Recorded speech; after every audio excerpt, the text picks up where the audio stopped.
If you're the biggest Jon Jones fan on the planet, you know it's been super hard defending him with this crazy news coming out of Albuquerque. Literally like 27 minutes after Jones announced his retirement, it was announced that he was hit with new criminal charges, a misdemeanor charge leaving the scene of an accident in February. Police investigating a crash came across a woman in the front passenger seat of one of the cars, exhibiting signs of significant intoxication and lacking clothing from the waist down. I take it that person wasn't his wife. The woman reportedly said Jones was the driver but fled the scene on foot. Allusions to violence were made. But just as all that seemingly got swept under the rug, something crazy happened. As of course the internet does its thing, and we saw that there was body cam footage of what happened that night back in February in Albuquerque, New Mexico, that not only incriminated Jon Jones, but it just made you sigh because you know that this is true 100%. It's Jon Jones. Jon Jones? Mm-hmm. He was the one driving the vehicle. But they don't waste their cases with just killing you on petty crimes. But they definitely listen to conversations like this, and some of them are bored enough to kill you. To kill you. Well, guess what? You won't be the first guy this year that I threatened. It's gonna die.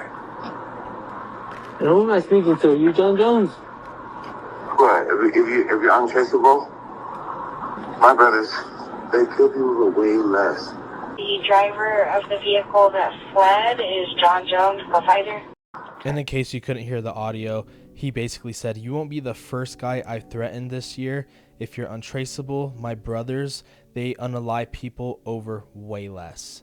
Then after all the proof was out, Jon Jones did what everybody does when they're going through something, and that's post on social media in a tirade of tweets. I swear he was on all the booger sugar in the world when talking about this. So bear with me, I'm going to read them all. He said, I guess when you have a voice, you should use it. Intelligence, that's just one tweet. Weird. If people start getting away with this, it's gonna start a free-for-all. I don't know what he's talking about, but maybe that's the demons of the booger sugar. Here, take my phone. He went that way. Okay. The guy in the brown jacket changed by thinking this riddle. Okay, I don't understand what he's saying. Dream on. I'm not even done talking shit. LOL. Old man and still a chicken. I'm okay with that. You can't catch me. I think that's referring to him being a chicken when it comes to fighting Tom Aspinall. I've been crying. I'm okay with that. I'm alive. This dude is giving off emo vibes, like the emo kid in school that never got loved properly. Bob Marley said, don't worry. That indeed he did. Crazy coincidence. Basically implying that, yeah, I'm totally innocent, and this is something that I'm trying to get out of. Oh my God! Drug test him now! Then Jon's lawyer said this before the body cam footage was ever released. As Jon's lawyer, I am stunned by the Albuquerque Police Department's decision to charge him in this new case. It is truly unbelievable that the police would waste this amount of resources on such a case. The only thing I can think of is that the police were targeting Jon Jones for improper purposes. Yeah, dude, way to make it about race or something else. Fans were even saying, I don't care how great of a fighter he is, he will eternally be a slime ball. And I love this comment. Come on, judge, sentence him to 25 minutes in the octagon with Tom Aspinall.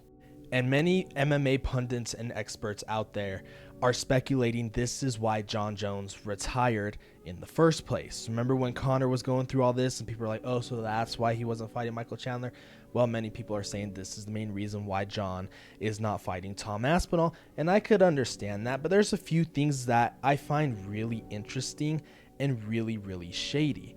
Now, before I get into that, there's still not much known about this as far as who that woman he was with. I heard they were doing an assortment of hard drugs at Jon's house, and it could have been Jon Jones's wife's sister. There's no word on if he's going to get any jail time, if he's going to get on trial for this, if there will be a trial for this, if he'll even get taken into custody.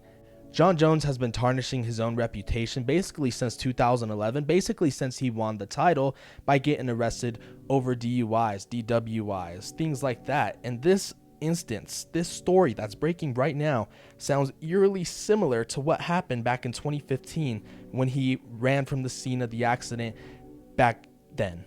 It sounds eerily similar to when he hit the pregnant lady with his car, fled the scene, came back to grab some money and some other things, and then left it once again, bounced like a basketball right out of there. This is truly insane, but it wouldn't be Jon Jones because this is who he is. He always does this, and at 37 years of age, this man will never ever change. Rashad Evans was right. Daniel Cormier was right. The other thing I find really odd and interesting was how this was kept under wraps for 4 months. Does Jon have some sort of Suge Knight ties with the cops to where he can't let certain stuff get out, or he won't let certain stuff get out because he has something on these cops? I don't want to go too deep in that rabbit hole, but it's a possibility as to how this kept quiet, because I'm pretty sure Dana White knew somewhat about this. Again, I won't speculate too much, but it's just a fun thing to think about, just how this was hidden from us for 4 months and how this wasn't even a glimpse reached out to the public eye.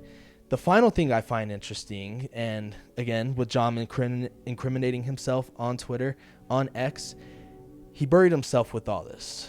And the pressure is getting to him. All these fans are bullying him into coming back and fighting Tom Aspinall. Nobody wants to see him retire. They just want to see him fight one more time. But what makes this really crazy is he said, I have brothers that will unalive people. My brothers will unalive people over much less. Is he talking about his two brothers that played in the NFL? Now remember, Chandler Jones was the guy that was crashing out over Aaron Hernandez on Instagram Live 2 years ago. Does he have something to do, some sort of Suge Knight mob ties himself? I don't know. But again, it's a fun thing to think about. And with that being said, could he be talking about brothers as in close friends? We don't know. You would think if Jon Jones's brothers were being referenced in yet another Jon Jones crime, they would come out and defend themselves. They haven't done that each and every single time he's been arrested, albeit his brothers' names weren't thrown out in all those cases. But in this case, you could see how they could be like, yeah, no, he's not talking about us as brothers. He's talking about his friends. Just some other interesting things to think about, but I want to know what you guys think in the comment section. Let me know. Do you think this will go any further? Do you think this is the reason why Jon retired? Let me know what type of content you want me to do next. I'll see you on the next one.